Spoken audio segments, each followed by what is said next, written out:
This is the Real Pundits podcast with me. This is Alex and oh yeah. Funny thing happens at the very beginning of the year. Brandon gets sick. So this episode he's sitting at home by himself, getting himself a little bit better, which of course means that now this is no longer going to be just a Real Pundits episode. It's going to be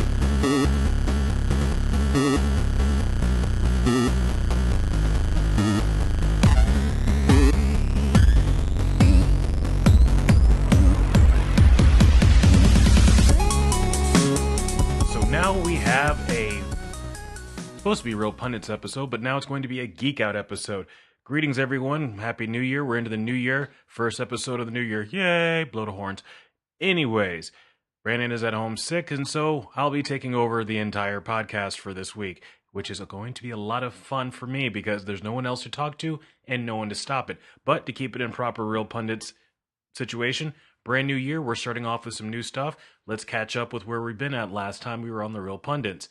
Last time on the Real Pundits, Brandon went off and talked about what he felt about the brand new year. I briefly went over the current list of movies that I'm looking backwards, looking forward to. Watching again, that is. But this time, we're going to be talking about something a little bit different. We're going to be talking about the movies that are coming out the very beginning of the year, first quarter, if you want to get into those technical terms, that are the things that I am going, can't wait, or, I can wait, and then rather not actually have to deal with them. But as a brand new year, we're going to start off with a brand new, different way. So the movies that I'm looking forward to this year, starting off this year, and coming up very soon, because I think it's next week that we're going to be dealing with this one, Glass. Glass is one of those movies that I go, about time, and I'm holding a lot of anticipation in for what M. Night Shyamalan is going to bring to us. Matter of fact, on the next episode of The Real Pundit, Real Pundits, error, because I'm on The Real Pundits, on the next episode of The Geek Out, see, I'm already messing up by myself. I have no one else to blame but myself. But on the next episode of The Geek Out, I'm going to be going through and building myself straight on into watching Glass. So that means watching Unbreakable, and then, of course, reviewing that one. Then going through and watching Split, reviewing that one. And then going through and watching Glass. I'm actually impressed that we're going to get this movie. But at the same time, there's a lot of fear going on when it comes to M. Night Shyamalan. When we build up a movie, there's a lot of hype around it, and he feels that pressure, he always seems to let us down. When these movies are not really prepared for, they just, bam, there you are. He knocks it out of the park. I don't know if it was because of Split, which I actually enjoyed, or the fact that M. Night Shyamalan has this little problem of too much hype, he ends up dropping the ball. I'm interested in seeing how Glass goes. It's going to be kind of cool going back to this and connecting it all from Glass to Split and Unbreakable. This is going to be either a really great movie that hopefully we'll remember for the rest of the year, or it's going to be that one movie that we're just going to go, it came out, we saw it, it was cool, and we move on. But definitely in the world of geekdom, because we are talking about a realistic version of comic book characters. So I'm interested in seeing this one. I'm really hoping that Mr. Glass, as we were properly told to call him, knocks it out the park for that one. In other news, now I found this out just on the side, and was reading a couple of articles, but we already I think we talked about it one time, that there's a very high possibility that Jordan Peele, creator of Us now, and also, not Us Now, but just Us, and Get Out, has the rights and is working on a new version of Candyman. I have to pause for that one, even though I was kind of advised not to do so much pausing. I have to pause just to bring it all back into my own head. Just go with a talking pause because I'm not really struggling because I know exactly what I want to say in this. I'm extremely excited to see a reintroduction of this. Now, of course, we're going back to a lot of old school horror flicks that are being brought to the future or what is current. And some of them are worthy, but I never thought that Candyman got his due. The original movie, I personally feel is a classic. And it wasn't just a gore fest. It was almost cerebral gore. especially the bathroom scene when that movie first starts off. That is pretty. It's graphic, but not really gory. But the point of it is, we're getting back another version of Candyman, and it's not going to be a continuation directly. It's going to be, I guess, a reboot from what I've been reading. And the one big question that I have that's really holding me on is, will Tony Todd come back for it? Because you can't have Candyman without Tony Todd. For those who are in the know, that is, or those who aren't in the know, because I'm getting ready to explain it to you, mansplain. Tony Todd was the Candyman, and he ruled that part for me. Now, ever since then, the guy hasn't really. He has movies here and there, but as soon as you see him, even when he was in Final Destination, the first thing I thought was Candyman. So he's in talks. They're actually going through, and at first he was saying he had no interest in seeing and being involved in the project, and then now he's like, you know what? Hey, you have to kind of come through me to do a Candyman, because he would like to be involved in some capacity. So we may have a new actor playing Candyman, but it'd be great to see Tony Todd return to that arena in one way or another. Either he's the guy who sells the hook, or he could be a random character, but I would like to see him involved, because it works out a lot better. We saw this in the new version of Halloween. It works out better when you have the original players that were involved working on any type of rehash, even if it's a retelling or taking, hey, story Candyman 2 and 3 don't really exist. This is going to be the new 2. I don't mind them biting off of what they did with Halloween. Just give us a little bit of continuity. Bring Tony Todd into this, and that's going to be really important. Talking about Jordan Peele, the new trailer for Us. The man knows how to, well, I'm going to say just him and his team, or he and his team, if you speak proper English, put together some amazing trailers. I love the trailer. I love the feel of it. It was creepy. I was like, oh, you have my interest. But here's the problem. As much as everyone's like, oh man, this is something new from Jordan Peele, hopefully I'm not the only person in the room going, man, this honestly seems like a different version of Invasion of the Body Snatchers, just based on a family. So that part, I'm kind of leaning back and forth going, oh, is this just a retelling of Invasion of the Body Snatchers? Or is this just something that seems like it and we're going to get more out of it? We don't know. All we have right now are trailers. Trailer looks great. Of course, I'm going to go see it. The guy's doing great things, and his entire team is. But is it just a retelling of Invasion of the Body Snatchers? If it is, am I really as interested as I said I was? No. And I'm hoping that when Brandon gets back from being sick, we get a chance to see what he thinks about Us. Because I know he's already seen the trailer, and he has some thoughts on it. But now that I just dropped the bomb of Invasion of the Body Snatchers, whenever he's listening to this, the first thing he's going to do is compare it.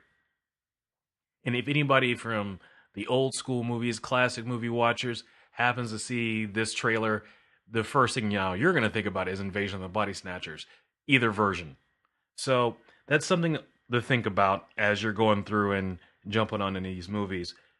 Next thing I want to talk about, since this is now basically a Geek Out episode, and if I don't keep on saying the real Pundits episode and claim my show, it's a Geek Out episode. So that means I can talk about another trailer, things that are building up, and one of my favorite, I wonder if you want to call it a character.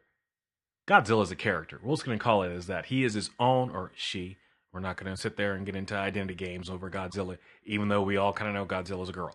But besides that, Godzilla trailers. The first one off of the new rehash of Godzilla, I loved it. You didn't see much of Godzilla. It was only for a brief second. You don't know what's really going on. Well, you know Godzilla's going to come to a location and destroy it. Point being, this new trailer, what makes Godzilla fun for me, even into the classic films, which I'm huge into, Godzilla wasn't just about Godzilla. It was about the people and dealing with Godzilla, and how Godzilla just kind of becomes the thing that you have to deal with in one way or another. Either run, or help, or you try to destroy. That's fine. I'm not expecting any deep stories with Godzilla. That's my fun movie. That's Big creature comes to a town, destroys it, wash, rinse, repeat. I'm all for that. But when big corporations start getting their hands on movie titles, and especially since this is a sequel, even though it is named King of Monsters, which we've already gotten. So is this another retelling of King of Monsters? I really hope not. But we have King of Monsters coming out. Love the trailer. Love all the flash scenes. I really didn't want to see King Ghidorah so fast. I still want the mystery of what your creation is going to look like. Mothra again, you're seeing a little bit more than I want to see. Rodan, oh Rodan, that creature alone is doing a lot of damage, and Rodan at least looks like a better intro into this than he did back in the day. He's still up there as one of the classics, but okay, you brought him in. He looks great. Where are we going with this? I'm building up for something. My biggest problem started up with this movie, started with something that happened a long time ago when you started dealing with some of the Batman movies, some of the Spider-Man movies. When you have one, maybe two villains in a movie or antagonists in a movie, however you want to put it, since we're talking about kaiju, the last thing you need is to jam-pack a whole bunch of antagonists into a movie and not give them their proper background. Now, I'm not saying that there's these huge, long, diving stories about King Ghidorah, Mothra. Well, actually, on Mothra, there is. Because at that point, you have to deal with the little Asian women inside of a box who sing Mothra's song and summon Mothra. I really doubt we're going to get that, but if they bring that in, I'm dying in the theater. But Rodan, some of these creatures need more than just, hey, we have 90 minutes, 2 hours to sit there and tell this story. What's Godzilla been doing? Who is King Ghidorah? Who is Mothra? Who is Rodan? And how are the people dealing with all of it? That's a lot for a Godzilla story. And you're giving these introductions of three of the major antagonists of Godzilla out of nowhere. And I know there's a big rush. And I know the whole thing, we know how it's going to possibly end, because we all know that eventually it's coming. They've already been talking about it. There's going to be a crossover between King Kong and Godzilla. As a kaiju big monster fan, I'm all for it. Let's put them all together, not all at once. It's the same problem that a lot of people are saying that Star Wars fans are having and Marvel fans are having. We want. Big studios go, fine, here we give, and then we go, no, we don't want it like that. It's because there's a lot of questionable parts of the sentence on both sides. Yes, I would like a Godzilla versus King Ghidorah movie, Godzilla versus Mothra. Let's go back to the 90s where the big reboot of Godzilla, and we started with one creature versus Godzilla. Insert creature here versus Godzilla. Unlike with, Marvel, where you have these actors that you've set up for, and you're questioning how long can Robert Downey Jr. keep up with being Iron Man. The man's getting older, no matter how much work he has done, perfect shave, CG, however you want to do it, the man's getting older. So of course you're going to question, how long can he play Iron Man? Now, I don't really worry about that with Godzilla. Godzilla, even though with the plastic surgery that Godzilla has gotten, and, Botox has done some great things for Godzilla. The face looks really good. But I'm not really worried about the longevity of the actor when it comes to a kaiju movie. What I'm concerned about is just trying to get as many things into one of these movies as you possibly can at one time. King Ghidorah deserves a solo story. And I have a funny feeling the main fight that we're all building up for is Godzilla versus King Ghidorah. But then why add Mothra and Rodan? Maybe Mothra, King Ghidorah, Godzilla. I'm okay. Rodan, King Ghidorah, Godzilla. Perfectly fine. But trying to do the three villains in one movie, three antagonists in one movie, every single time you have multiple antagonists in a movie, it always kind of falls off. You need one hero, one villain, something maybe show up in between, a little hint of something else that, oh, this could go wrong because this person. But at the end of the day, what I don't want to see, and I'm probably calling it right now, is its main show is going to be Godzilla versus King Ghidorah. Mothra's going to die, Rodan's going to get beat up or fall into the ocean or something crazy like that, and we're not going to get much distance out of the other kaiju. And the reason why I'm bringing all of this up, we are advancing the storyline of Godzilla, especially from that number one, into a lot farther down the line of Godzilla. For people who don't know Godzilla that well, Godzilla has an ultimate. Anybody who plays video games will know this one. There's an ultimate form of Godzilla. So, since this is a Geek Out, I can make this reference. Godzilla is almost a Super Saiyan, and he has a next level. He is going to rank up, level up one. So, old school Godzilla fans will know that there is a burning Godzilla.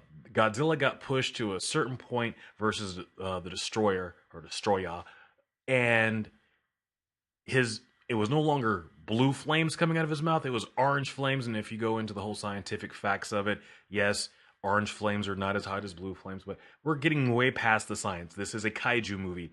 I'm letting science go away. Godzilla's red flames and red scaly skin is stronger than traditional Godzilla. And based off the trailer and the usage of colors that they have, I'm foreseeing that we're going to see the burning Godzilla. Do I want to see it? Yes. I want to see Godzilla at his ultimate. There's problems with that as far as moving towards the future versus King Kong, because if he's already hitting ultimate now, what are we going to go to when King Kong shows up? We're going to find out, because that's supposed to be still happening. I'm going to keep on talking about it because I want to see it happen. I also want Godzilla to win, but that's besides the point. But you have Godzilla versus the Destroyer, which happened farther down the line in the Godzilla movies, right before the whole Mecha Godzilla era. If we're going to go down this road, we also have to have Godzilla have a reason to. I'm not saying King Ghidorah isn't a reason to, but we're doing this awfully early and explaining what it is when you have burning Godzilla. How are you going to move forward if you're going to go through and make this huge spectacle? You have Godzilla fighting 3 different creatures plus some, because it seems like there's an extra creature that was thrown in there. So, I mean, how many kaiju can you throw in a movie? On top of explaining the burning Godzilla, which is a feat within itself, and then going through and having a finale to this movie that still allows a couple of kaiju to live, and prep this up for when King Kong shows up, and he's bigger than he was in Skull Island, and he's ready to swing, versus Godzilla, who's already hit his ultimate. If you're going to go that far that early, it should be over. There should not be a King Kong movie after that. It should be King Kong, Rest in Peace, which should be a really cool movie of dealing with the aftermath, the human aftermath of this huge kaiju fight. I just don't want Hollywood to go through and make these movies for that one shot. We did it, we got it through, we're done. You have enough content, and especially with Toho, the company that started this whole thing up, helping out with your process. Why blow it all in one time? Spread it out. You're not worrying about kaiju getting older and not looking as good as they were back in the olden days. Well, you don't have to worry about rubber suit Godzilla anymore. We're CGing it, so why the rush? Which leads me into my last topic. If not, I will go over Godzilla for an entire half an hour, and then whenever Brandon gets back, I'm going to want to continue talking about it, which then I don't think there's that many people who are just as big about Godzilla as I am. I.e., look at my desk, you have a huge Godzilla toy there, because that's my thing, plus I have a Mothra one too. But that's besides the point. We have a lot of things that can be progressed forward. And my main topic I wanted to talk about for a little bit here is creative freedom versus the fandom versus the casual fandom. And there's a huge difference. And we're seeing a lot of this, and it starts off a lot of beef in on the internet, so and in person, and when you're talking to different people, there's products that are coming out, TV and movie, that really tap deep into the fandom. Casual fans may not even know what it is. But then you have the hardcore fans who are going, "You've ruined this." We speak out about it. And then you have these casual fans who have just been kind of lightly following on, who don't have their heart involved, are going, "Why are you guys crying? There's nothing to cry about. You should be happy that you even have this." This got started for me this past week. Now, as a fellow comic book person and as a huge geek, you would think that there's a high chance that I would be knee deep in on one major thing. I would be in on Gotham.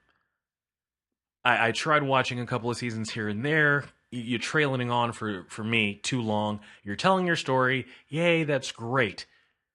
But it just wasn't my version of it, especially since it's Gotham, not Batman. Now we're getting into some Batman type stuff, and I'm going, okay, I'm interested. Now, for some legal reasons, there are certain things you can't call certain people, can't call the Joker, which I think they're getting around that.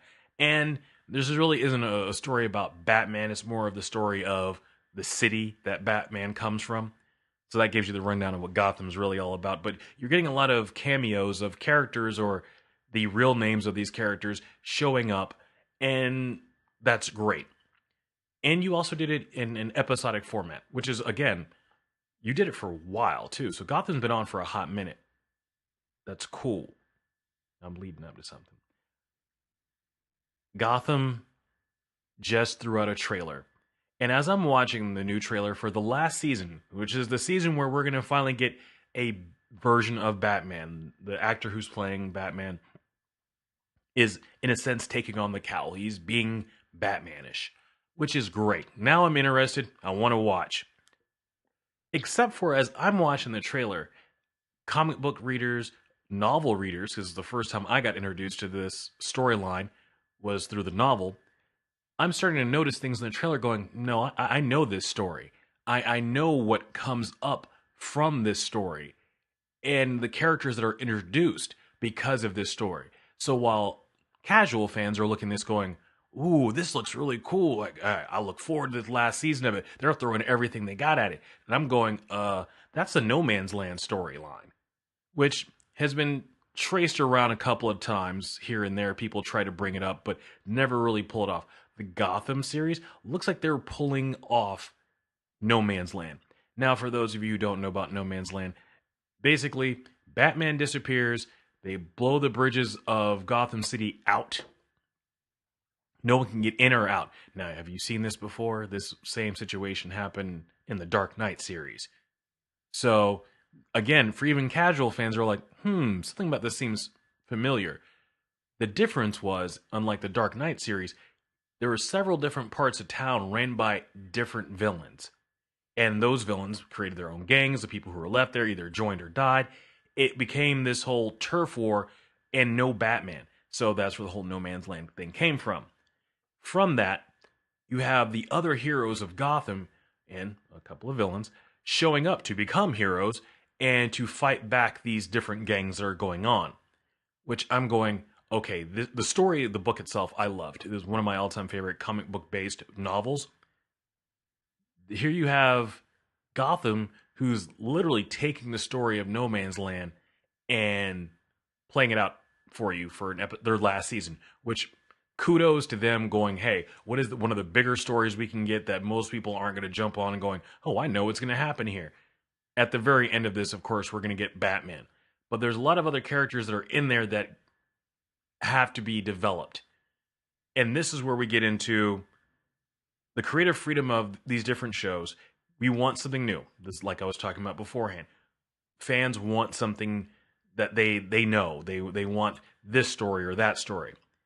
And then we have the casual fandom is looking at us going, oh, cool, I may have heard of this story, or my brother or sister, mom, dad, whoever, friend told me about this story. It sounds interesting, but I never put the time in. I never read the books or the graphic novels or any of the trade paperbacks to go through and catch up and really know the story well. And here we have a story that is worthy of having episodic, because you really couldn't do this in one movie. No Man's Land cannot be done in just one movie. And here it is, we're getting it. And so hardcore fans should be happy. We should rejoice. We're getting it. But you're missing out on so many little details that make me go, it's No Man's Land light. It's the diet version of one of our favorite concepts. Along with other shows are doing the same thing. Supergirl, the TV show. I'm not going to say anything negative about Supergirl because, in all honesty, the Red Lantern run of Supergirl is one of my favorites, making her the most dangerous person in all of DC for a short period of time. Love the character. The TV show, it's almost like watching Smallville for me. It's action-packed cute, but I'm really not going for Supergirl being action-packed cute. I think I'm making my own phrase there. And that kind of pushes me away from getting knee deep into it. There are movies that have come out like that, and then you have the movies where they do it right, like Aquaman, where it felt like the comic book. You made some little adjustments here and there, but you made it your own, and I was entertained, and I didn't complain about it. You gave me my villains, and if you haven't seen it, spoiler alert, that was my couple of seconds pause to let you either turn off or stop listening. But you have Aquaman, he fights his villains. His villains don't die, per se, which is good. That means you have a future with these same villains. You start to know these villains, so when they show up, even for a second, you know them. That's the positive. It can be done. Now, if you don't like Aquaman, hey, I thought Momoa did a great job on doing Aquaman. I thought Wonder Woman wasn't that bad. I actually enjoyed it. It felt like the comic book, especially the New 52 versions of it. For non-comic book people, New 52 is when they recently did a rehash in the comic book world. And again, it's been redone because now we're into Rebirth. More on that later on when I get my comic book friend to come on the show, on the Geek Out, that is, and we're going to go through some of this stuff. But neither here nor there. That's just a hint at the future of what's going on in the Geek Out. But there's small little groups that are doing it a whole lot better, which Sci-Fi seems to be, the cable company, is doing leaps and bounds of taking known properties and bringing them forward. Hulu is definitely pushing some stuff out there. Like, we can get into the Runaways, but I'm avoiding it because I was such a huge Runaways comic book fan, and the show misses out on a couple of huge things and they've turned it into too much drama. I have some issues with it, and I'm not going to be negative about it. I'm glad that it's out there. I'm glad it gets people involved, and then maybe they'll go through and go, hey, let me go pick up the trade paperback of the Runaways, and they'll read it. And then they'll see what I see and go, that was a little bit different. Like, special effects aside, I'm not talking about that. I'm talking about the characters. There's some characters they missed some notes on. Hey, at least we got the characters, especially when in the series they put on their original outfits they were wearing in the comic book. So, great nod. Watch the entire series. Won't give it a grade. I'm just going to go, I'm glad it exists.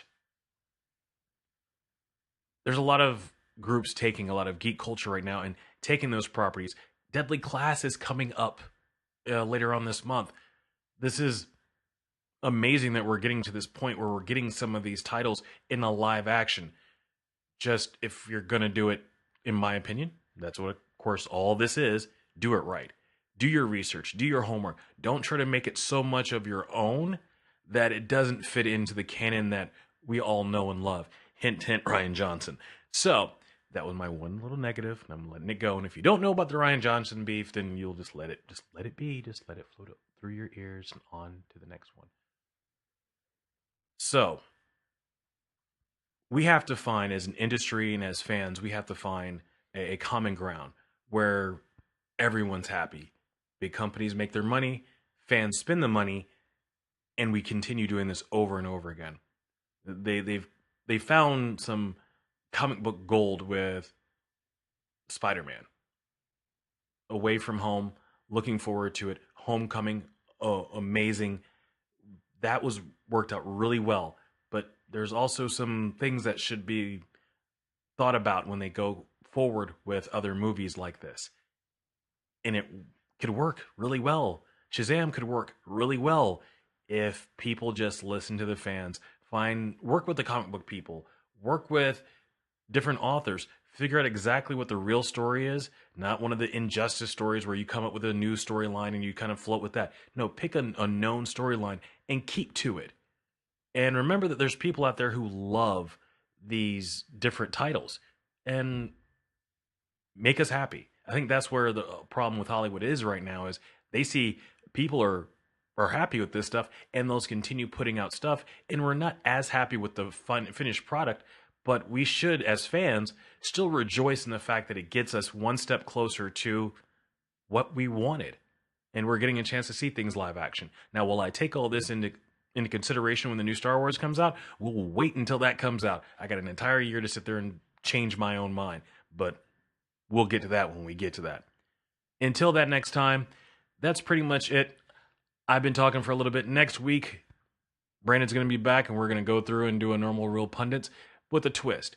We're going to be reviewing a classic film, which is something that we both have been wanting to get into. We're going to be watching The House on Haunted Hill, the original, not the remake or The Haunting or the other remake. So yeah, we're going to get back into some black and whites and find some fun times in watching films and maybe introduce some people into some films they haven't seen before. So if you have any questions or you want to talk about something, of course, hit us up at the mailbag. It's not the mailbag, it's just mailbag, MAILBAG, at therealpundits.com. You can also find me on Twitter at ANARealPundit. And soon, by the next episode, Brandon will be back on Twitter. Or he will probably have to pay some horrible penance of watching another really, really bad movie. So I'm announcing that now, so when you listen to this later on, Brandon, you'll know what's coming. Other than that, guys, it's been fun. Got a chance to geek out for a moment, and I have tons more geek out stuff, but I don't have all that much time. But in the future, we're going to come up with some more stuff, and so you'll get a chance to see my crazy mug while I talk about these different things, and you'll see all my notes that are everywhere while I'm doing an entire show. But until that time, YouTube is coming, but we're going to continue making more podcasts. So check us out, and that is The Real Pundits. And as I always go, bye.